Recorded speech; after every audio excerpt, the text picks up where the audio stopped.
এখন অগ্রাণ মাস, কৃষকের ঘরে ফসল তোলার দিন। গ্রাম বাংলার এক অপূর্ব দৃশ্য।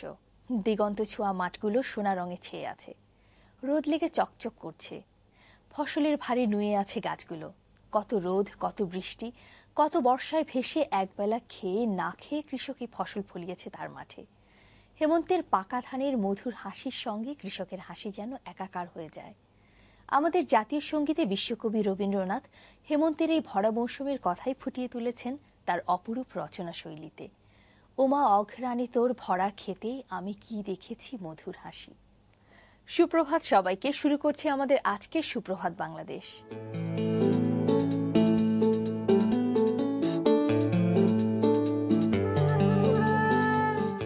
সময়ের সাথে সাথে পাল্লা দিয়ে বাড়ছে মানুষের ব্যস্ততা, আর তাই শখ করে হলেও রোজ বাজারে যাবার হাঙ্গামা এখন কেউ পোহাতে চান না। বাজারের পরিবেশও যে খুব একটা অনুকূল সেটাও বলা যাবে না, আর তাই বাধ্য হয়ে ইদানিং গৃহিণীদের মনোযোগ দিতে হয় নানা ধরনের সবজি কিংবা নানা ধরনের খাদ্যদ্রব্য সংগ্রহের দিকে। ইলেকট্রিসিটি বা অন্য যে কোনো সমস্যায় ফ্রিজ বন্ধ হয়ে গেলে অন্য সবকিছুর মতো দুধ সংরক্ষণ করতেও ঝামেলা পোহাতে হয়। এজন্য একটি পাত্রে 1 টেবিল চামচ লবণ ও 1 টেবিল চামচ কাপড় কাচা সোডা দিয়ে পানির মাঝে দুধের বোতল যতখানি সম্ভব ডুবিয়ে রাখুন। চাল ডাল কেনার পর তা সংরক্ষণের আগে ভালো করে রোদ লাগান। তারপর মাঝারি আকারের ছিদ্রযুক্ত একটি চালুনিতে চেলে নিন। এতে ধুলো ময়লার সঙ্গে পোকামাকড়ও বেরিয়ে যাবে। ডালে অনেক সময় পোকার সংক্রমণ হয়। পোকার হাত থেকে ডালকে বাঁচাতে হলে বড় থালায় ডালগুলো ঢেলে নিয়ে তাতে সামান্য কয়েক ফোঁটা কাস্টার অয়েল ভালো করে মাখিয়ে নিন এবং এয়ারটাইট বোতল বা কন্টেনারে সংরক্ষণ করুন। চাল বেশি দিন ভালো রাখতে হলে চালের টিনে চাল ঢালার আগে চালের ড্রাম বা কৌটোর তলায় নিম পাতা বিছিয়ে রাখুন। সুজি বেশি দিন রেখে দিলে অনেক সময় তাতে পোকার সংক্রমণ হয়। এজন্য সুজি কিনবার পরে তা কড়াইতে অল্প আঁচে ঢেলে নিন। এরপর এয়ারটাইট প্যাকে এই সুজি সংরক্ষণ করুন। পাউরুটি বেশি দিন রেখে দিলে প্রায় তাতে ছাতা পড়ে যায়। এজন্য পাউরুটি রাখার বক্সটি ভিনেগারে ভেজানো 1 টুকরো কাপড় দিয়ে মুছে নিন। দেখবেন পাউরুটি বহুদিন ভালো থাকবে।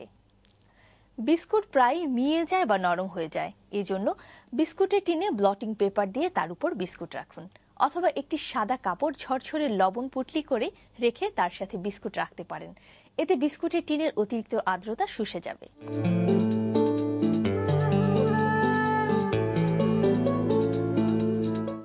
যানবাহনের সঠিক তথ্য না থাকার কারণে আমাদের প্রতিনিয়তই বিড়ম্বনায় পড়তে হয়। তাই বাড়ি থেকে বের হবার আগেই যানবাহনের সময়সূচি ও গন্তব্য স্থান সম্পর্কে সকল তথ্য বিস্তারিত জেনে নেওয়া প্রয়োজন।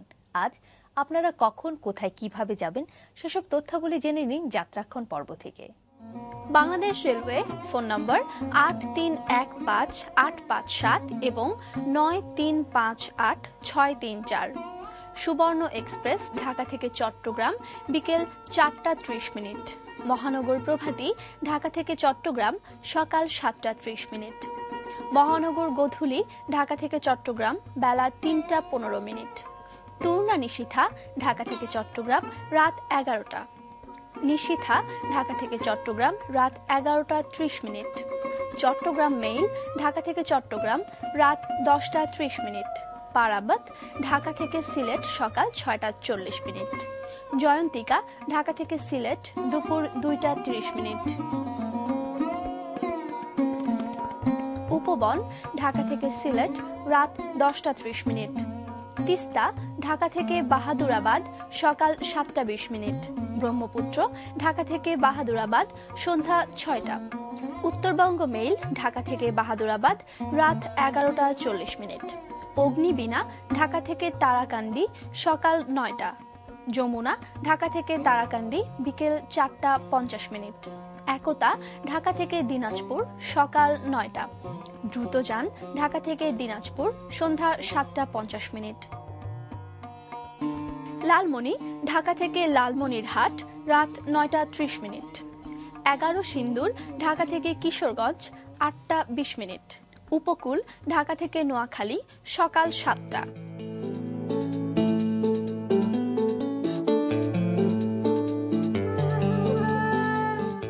প্রিয় দর্শক, আমাদের আজকের অতিথি চিত্র এবং ভাস্কর্য শিল্পী এমআই মিঠু। চলুন কথা বলি তার সাথে। সুপ্রভাত। সুপ্রভাত। কেমন আছেন? ভালো, আপনি ভালো আছেন? হ্যাঁ, ভালো আছি। তো আমরা জানি যে আপনি সিডরের উপর খুব চমৎকার একটি কাজ করেছিলেন, তো সেই কাজের জন্য আপনি মালয়েশিয়া ইনভাইটেড হয়েছেন এবং সেখানে আপনি প্রদর্শনীতে অংশ নিয়েছেন, তো সে সম্পর্কে একটু আপনার কাছ থেকেই জানুন। হ্যাঁ, আমি বাংলাদেশে প্রথম সিডোরের উপরে একটি কাজ করেছিলাম। এইটা থার্ড গ্লোবাল নলেজ কনফারেন্স GK3-তে আমাকে ইনভাইট করা হয়েছিল। তো বাংলাদেশের সিডোর সেই সময় 2007 সালে সিডোর ঘটে যাওয়া একটা আপনার ঘটে যাওয়া যে সমস্যাগুলো ছিল এগুলোকে উপস্থাপন করেছিলাম আমার শিল্পকর্মের মাধ্যমে। এবং মূলত কাজটি আমার ছিল গাছের শেকড়ের। আমি মূলত আমার মূল থিম হচ্ছে উই অ্যান্ড বায়োডাইভার্সিটি, জীব বৈচিত্র্য এবং হ্যাঁ, মানে সবসময় আপনার ভাস্কর্যগুলো দেখি যে গাছ নিয়ে, গাছের শেকড় নিয়ে করা। জি তো আচ্ছা আচ্ছা, এটাই হচ্ছে সাবজেক্ট আপনার। জি। আচ্ছা, তো আমি এখানে 250 জন বক্তা এবং 2000 ডেলিগেটস এর উপস্থিতিতে আমার শিল্পকর্মটা ওখানে কনভেনশন সেন্টারে প্রদর্শিত হয়। এইটা 2007 সালের ডিসেম্বরের আপনার 11, 12, 13 ডিসেম্বর। এরই পরিপ্রেক্ষিতে তারা আমাকে সোলো আর্ট এক্সিবিশন করার জন্য ইনভাইট করে। এইটা আপনার গত 2008-এর জুন 17, 18, 19 জুন আমার ইন্টারন্যাশনাল ট্রেড সেন্টার এবং মারদেগা স্কোয়ারে 3 দিন ব্যাপী আমার সোলো আর্ট এক্সিবিশন সমাপ্ত হয়েছে। তো সেখানে মানে কেমন রেসপন্স পেয়েছেন আর মানে কেমন লেগেছে আপনার? জি, ভালো, অবশ্যই। মানে আসলে তারা যথেষ্ট এই ব্যাপারটাকে মানে তারা উৎসাহমুখী আর কি। আমার ভালো লেগেছে এবং নেক্সট টাইম হয়তো আমার আরো একটা এক্সিবিশন হবে কুয়ালালামপুরে, আচ্ছা, অথবা সিঙ্গাপুর, মালয়েশিয়ায়। তো আপনার যে পেইন্টিং এর সাবজেক্টও কি তাই উই অ্যান্ড বায়োডাইভার্সিটি? না, আমি পেইন্টিং মানে মূলত আমি স্কাল্পচার গুলো করি বায়োডাইভার্সিটির উপরে, আর পেইন্টিং গুলো করি আমি নিউ বর্ন ফেরারির উপরে। ফেরারি life means to the live being a victim to the cruel situation, মানে নিষ্ঠুর পরিস্থিতির শিকার হয়ে জীবনযাপন করাকে ফেরারি বলে। এর উপরে আমি কিছু কাজ এবং নিউ বর্নের উপরে কিছু কাজ করি, নবজাতক শিশুর উপরে। এর উপরে আমার একটা কাজ আপনার জাপানের চুয়া গ্যালারিতেও আপনার অনুষ্ঠিত হয়েছে। এখানে বাংলাদেশের 16 জনকে ইনভাইট করেছিল, তার মধ্যে আমার একটা শিল্পকর্ম ছিল। আচ্ছা, যে স্বাধীনতা যুদ্ধে এক শহীদ নবজাতক শিশুর ভূমিকা। মানে দেশে যুদ্ধ শুরু হয়ে গেছে, আপনার যুদ্ধের সে বিকট আওয়াজে মায়ের গর্ভ থেকে সন্তানটা ভূমিষ্ঠ হয় এবং তাৎক্ষণিকভাবে পাক বাহিনীর একটা গুলি সে সন্তানকে ভেদ করে এবং সে শহীদ হয়। দেশের বাইরে যত এক্সিবিশন গুলো হবে আমাদের দেশীয় জিনিস, দেশীয় কালচার গুলো আমরা বিশ্বের কাছে তুলে ধরতে পারবো, সেটাও কিন্তু একটা অনেক বড় একটা ব্যাপার। হ্যাঁ, আমাদের সৃষ্টি দিয়ে আমরা দেশকে প্রমোট করছি। হ্যাঁ, দেশকে প্রেজেন্ট করছেন ওখানে। মাই অ্যাচিভ, ইট ইজ আওয়ার সবার অ্যাচিভমেন্ট। হ্যাঁ, তো আচ্ছা, তো মানে পেইন্টিং এর ক্ষেত্রে যেমন আপনার স্কাল্পচার গুলোতে আমরা দেখছি যে আপনি গাছের শেকড় বা ন্যাচারাল কিছু ব্যবহার করছেন, তো পেইন্টিং এর ক্ষেত্রে মানে কি রং বা কি মাধ্যম কি ব্যবহার করেন আপনি? হ্যাঁ, পেইন্টিং এর উপরে এক সময় আমি চারকোলের কাজ করতাম। চারকোল দিয়ে কাজ করেছি। গাছের আপনার কিছু লতাপাতা দিয়ে কিছু মানে রং তৈরি করে নিয়ে কাজ করেছি। আচ্ছা, আর এরও আগে 97-এর দিকে মানে তখন আমার খুব দুর্বিষহ মানে জীবনযাপন করেছি দীর্ঘদিন। তখন আমি মূলত আমার শিল্পকর্ম এবং শিল্প চর্চাটাকে টিকে রাখার জন্য বা শিল্প চর্চার মাধ্যম হিসেবে আমি তখন রঙের যে অ্যাভেলেবল যে আপনার সরবরাহটা, এইটা থেকে আমি বঞ্চিত ছিলাম দীর্ঘদিন। এই কারণে আমি দীর্ঘদিন আমি রক্তের উপরে বিভিন্ন পশু পাখির রক্ত সংগ্রহ করে এগুলোর উপরে অনেক কাজ করেছি। এটা কখনো বলিনি কাউকে, আজকে আপনাকে উপস্থাপন করলাম। তো তখন মানে এগুলো ব্যবহার করে সেই ছবিগুলো বা সেই পেইন্টিং গুলো কি কখনো কোনো এক্সিবিশন হয়েছিল সেগুলো দিয়ে করেছেন? হ্যাঁ, করেছি। এগুলো বাইরেও প্রদর্শিত হয়েছে এবং এগুলো আমার অনুপ্রেরণা জুগিয়েছে। এগুলো যে তখন আমার ছিল না, এখন থাকার পরে আমি পারবো না কেন। আচ্ছা, ভালো লাগে আর কি। আচ্ছা, তো আপনাকে আমরা পেইন্টার হিসেবে দেখি, স্কাল্পচার হিসেবে দেখি, এছাড়াও আমি জানি যে আপনি গান করেন, তো এবং গান লিখেনও, নিজের লেখা গানই আপনি করেন। তো আজকে আপনাকে গান না শুনে তো আমরা আপনাকে ছাড়ছি না। না, অ্যাকচুয়ালি মানে আমি মূলত চিত্র ভাস্কর্য শিল্পী। আর কণ্ঠের ব্যাপারে এটা হচ্ছে অ্যামেচার। হ্যাঁ, আমি এ ব্যাপারে প্রফেশন না, তবে লেখালেখি করছি। আচ্ছা, কিন্তু আজকে আমার লিখে গান আমি শোনাতে চাচ্ছি না। হ্যাঁ, ঠিক আছে, কিন্তু অন্য যে কোনো একটা গান শোনাতে হবে। আচ্ছা, একটা গান শোনাবো আমি, যেহেতু আপনার অন রিকোয়েস্টে আর কি, এবং দর্শকদের মানে দর্শকদের কারণেই শোনাবো। সেটা হচ্ছে আমি একটা টেলিফিল্মে কাজ করেছি কিছুদিন আগে আর্ট ডিরেক্টর হিসেবে। এখানে আশিস খন্দকার, আমাদের পরিচালক আশিস দা, উনি বলেছিল ওনার ফিল্মে আর্ট ডিরেক্টর হিসেবে কাজ করতে। তো আমি আর্ট ডিরেক্টর এবং ছোটখাটো 4-5টা আমার সিকোয়েন্স আছে আর কি। আচ্ছা, ছোটখাটো অভিনয় করেছি কয়েক জায়গায়। বেশ এক্সেপশনাল একটা কাজ। এটা শুটিংটা হয়েছে আমার এলাকায় জয়পুরহাটের পাঁচবিবিতে আর কি, আচ্ছা, নর্থ আচ্ছা। বেঙ্গলে। খুব ভালোভাবেই আর কি 17 দিনের একটা শুটিং সমাপ্ত হয়। এখানে 2টা তো গান আর্ট আছে। ডিরেক্টর হিসেবে আপনার কাজগুলো নিয়ে যদি একটু বলেন আর কি। হ্যাঁ, আশিস দা বলেছিল যে আশিস দা কাজ করবে হচ্ছে আনলিমিটেড নেচার নিয়ে। আচ্ছা, আচ্ছা, হ্যাঁ, মানে ওনার কাজে হচ্ছে উনি নেচারকে প্রাধান্য দেন আর কি। হ্যাঁ, তো আমি বলেছিলাম যে আমার এলাকাটা নিঃসন্দেহে অনেক ভালো, এবং আমার মনে হয় এইটা মানে এইটা নিঃসন্দেহে সুইজারল্যান্ড বলা চলে আর আচ্ছা, কি। আচ্ছা, বাংলাদেশের হ্যাঁ, সুইজারল্যান্ড। হ্যাঁ, বাংলাদেশের সুইজারল্যান্ড। আচ্ছা, হ্যাঁ, তো দাদাকে আমি অফার করি, এবং দাদা রাজি হয়ে আমাকে 2 দিন আগে, শুটিং শুরু হওয়ার 2 দিন আগে পাঠিয়েছিল। এবং জায়গাটি পছন্দ হওয়ার কারণেই শুটিংটা আমার এলাকাতেই হয়। আচ্ছা, এখানে আমার মানে এই টেলিফিল্মে 2টি গান আছে। আর টেলিফিল্মটা এটা সম্পূর্ণ মানে এক্সেপশনাল একটা টেলিফিল্ম, যে যান্ত্রিক সভ্যতার যে ক্রমাগত বিকাশ। মানে পৃথিবী দেখা গেছে শুরু থেকে একসময় গাধা, মহিষ বা আপনার উটের পাল ছিল, এগুলো বিলুপ্ত হয়ে গেছে। হ্যাঁ, তো এগুলো বিলুপ্ত হওয়ার কারণে এক সময় দেখা গেছে ট্রাক, বাস ঢুকে গেছে আমাদের শহরের ভেতরে। এর উপরে একটা কাজ, বেশ অনেক ভালো একটা কাজ। আচ্ছা, তো এইটা থেকে একটা গান, মানে এই ফিল্ম থেকে একটা গান শোনাতে চাচ্ছি। অবশ্যই। সন্ন্যাসীরা সংসার ছাড়ে, রামেরা সব বনে ঘোরে। সন্ন্যাসীরা সংসার ছাড়ে, রামেরা সব বনে ঘোরে। পীড়িতের জগতে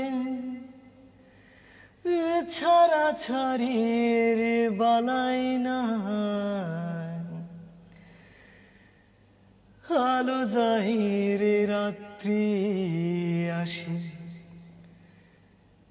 প্রেমের মেলা চলে,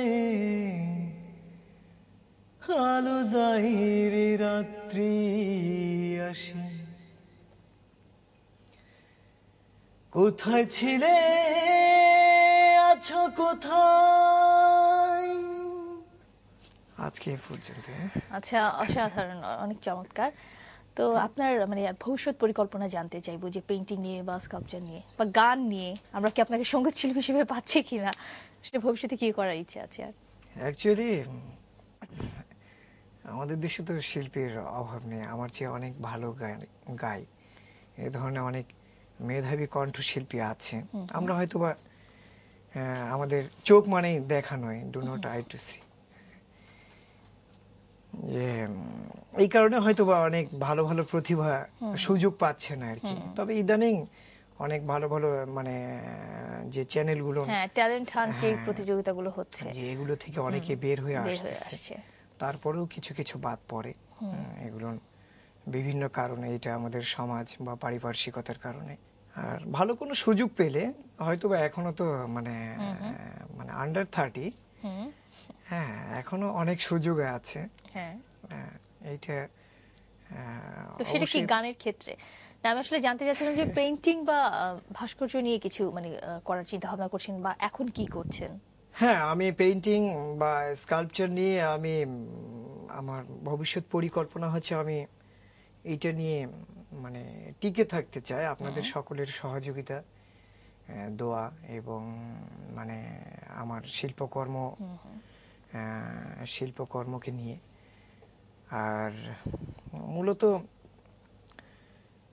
আমাদের শিল্প সমাজটা অবহেলিত, তো এই কারণে যতটুকু সম্ভব আর কি, বা আমি অনেক দূর সময় থেকে আমি শিল্প চর্চা চালিয়ে এসেছি। তো আমি সুদিনে এগুলোকে হারাতে চাচ্ছি না এবং এইটা নিয়ে বেঁচে থাকতে চাই। হ্যাঁ, আমরাও সেই কামনাই করছি। তো আজকে আপনি আমাদের মাঝে এসেছেন, আপনার সাথে কথা বলে খুব ভালো লাগলো, সুন্দর গান শোনালেন আপনি আমাদের, অসংখ্য ধন্যবাদ আপনাকে। ধন্যবাদ আপনাকেও।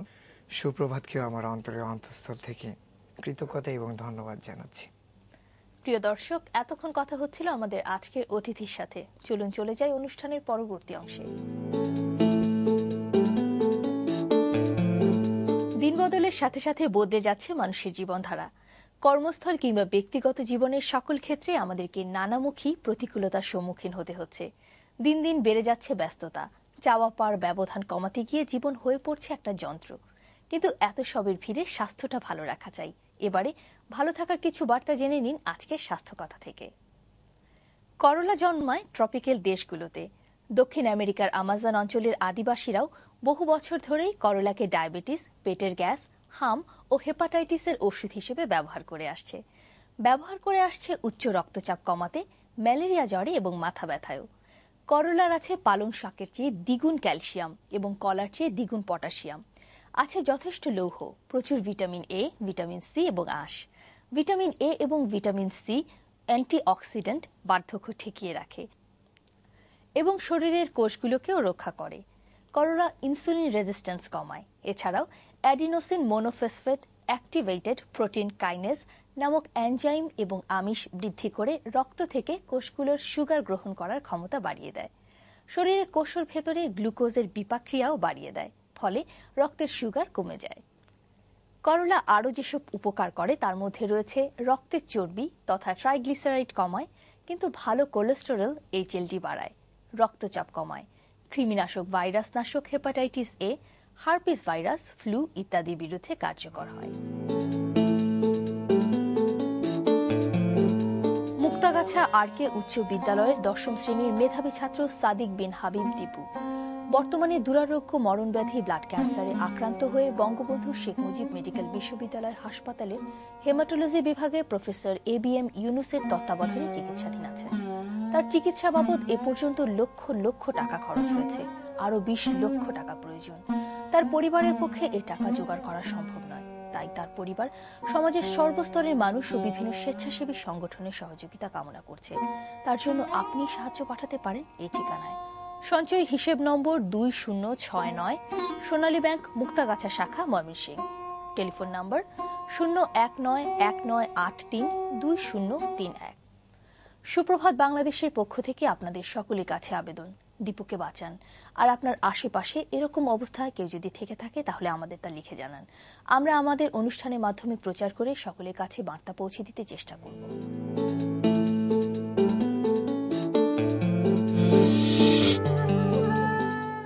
প্রতিদিনই ওয়ানে থাকে আপনার মনের মতো কিছু আকর্ষণীয় অনুষ্ঠান। আপনার পছন্দের অনুষ্ঠান দেখতে হলে চোখ রাখুন চ্যানেল ওয়ানের পর্দায়।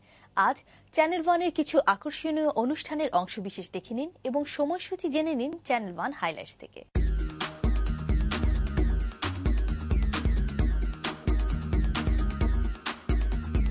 সেই কালচার গড়ে ওঠে নাই যে আমরা ঠিক কাকে ভোট দেবো সেটি প্রকাশ্যে বলবার মতো। আজকে কি করে আপনারা এদেরকে সঙ্গে নিয়ে ভোটারদের কাছে যাবেন ভোট দেবেন? এইবারে যে আসন সীমানা পুনর্নির্ধারণ হলো তাতে এই সমস্যার সমাধান এবার হয়েছে কিনা? এটা আমারও তো প্রশ্ন যে আপনি সংবিধানের আইনে বাদ দিয়ে যে আইনটা তৈরি করলেন এটা নৈতিক কিনা? এমনকি সংসদে যদি কোনো আইন পাশ হয় তা যদি সংবিধানের সাথে সাংঘর্ষিক হয় তাহলে সেই আইন বলবৎ হতে পারে না। আপনার নামটি বলুন, প্রশ্নটি করুন। হ্যালো।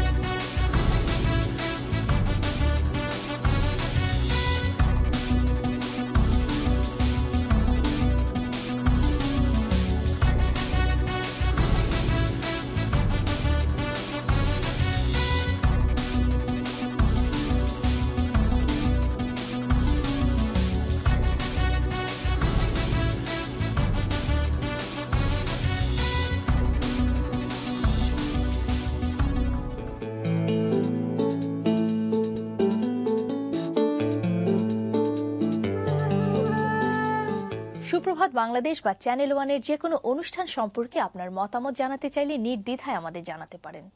আপনার সুচিন্তিত মতামত বা অনুরোধ চিঠি লিখে বা ফোনে আমাদের জানাতে পারেন এই ঠিকানায়।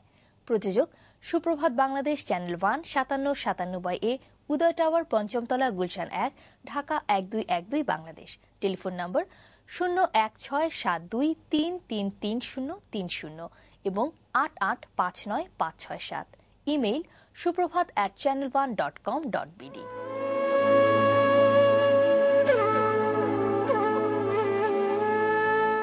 জ্বালানির উপর নির্ভরতা কমাতে জৈব জ্বালানির উৎপাদন বাড়ানো ও এর বাজার তৈরির ঘোষণা দিয়েছে বিশ্বের বড় বড় দেশগুলো। এ তালিকায় রয়েছে যুক্তরাষ্ট্র, চীন ও ভারত। এ ঘোষণার আরেক উদ্দেশ্য রয়েছে, তা হল পৃথিবীতে গ্রিনহাউস গ্যাস নিঃসরণ কমানো। আখ, গম, যবসহ নানাবিধ শস্য থেকে জৈব জ্বালানি উৎপন্ন করা হয়। এর মধ্যে ব্রাজিলের আখ থেকে সর্বাধিক ইথানল তৈরি করা হয়। এক্ষেত্রে তারাই বিশ্বে প্রথম। আমাদের দেশের জ্বালানির সংকট সবসময়, তাই এখন থেকে সরকারি ও বেসরকারি উদ্যোগে জৈব জ্বালানির উৎপাদন বাড়ানোর ব্যবস্থা গ্রহণ করা বাঞ্ছনীয়। সবাই ভালো থাকুন, সুস্থ থাকুন এই কামনায় সুপ্রভাত সবাইকে।